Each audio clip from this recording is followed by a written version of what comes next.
چې پاتې کر به د پنجاب یو سړی هم دا سوچونه کي چې زه راځم او زه په اشنغر کې انتخاب زه پخپله کې دې ګوته وهم په دې دا ډیزل به مخکې پوهېده خو چې دې میلو سره یو ځای شوی دی نو ساوتې بوتې وایي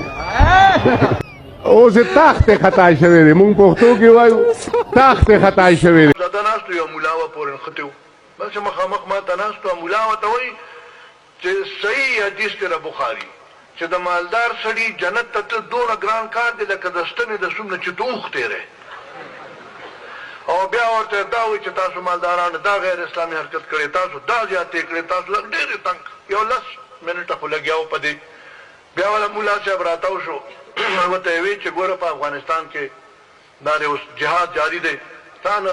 ته پکې نه لاړې نه دې پخپله لاړې نه دې خپل نوکرانو لېږل نه دې ټوپک ورکړه نه دې چنده ورکړه نه دې کالتوس ورکړه نو ته څنګه ځان ته مسلمان وې ډېر تنګ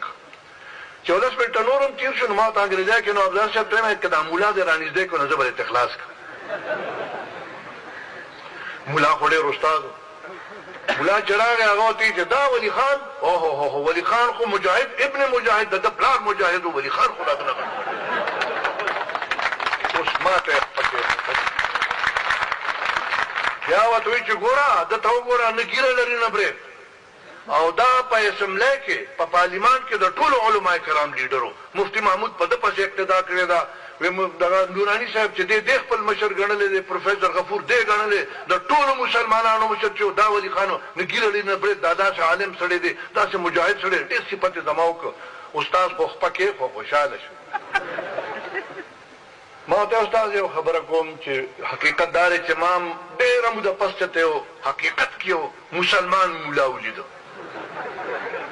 تا چې څه خبرې وکړې زه ما ویل قرآن نه واقف یم ما قرآن شریف ویلی دی با تفسیر مې ویلی دی با ترجمه مې ویلی دی د حدیثو نه خبر یم د رسول د ژوند نه خبر یم څه چې دی نو افضله ته ووایي که نه ټیک د قرآن شریف و د حدیثو منځ دی ورته ویلی دی ملا صاحب ډېر طبیعت کې شو غوره کې شو مې یو تپوس کوم تپوس دا کوم چې د جهاد اعلان به وشو نو رسول اکرم به وعظ کو تبلیغ به یې کو که جهاد له به ته ملا پوه شو چې ګیر خوش وی ما نه کنه ما وی چې ګوره فکر کوم کنه هغه خو یعنی د غاښونو شهیدان شوي دي د شهادت خبره خور شوی دی داسې غولې ماته او تبه ما دته نور غږ ونه ما د نو افضل صاحب ته مې نو افضل صاحب داسې کار به وکړي چې نور خو د جنت خو د پته حرام که ځکه چې د ستنې د ستون نه به څوک تېروي دغه بدبختي خو در په غاړه خو دا یو نیکي خو که دې وکړه ته خو به بېګاله موټر د پېټرولو ډک کړي او یو ښه انګریزي غوږین ټوپک او یو زر کالتوس په خپل ډرایور له ورکړي او دا استاد چې دی خو سبا له په دې موټر کې کېنه دې تور خم ته ورسوي چې دی خو دې جهاد کې ایستولی د خپله غاړه خلاصه کړي که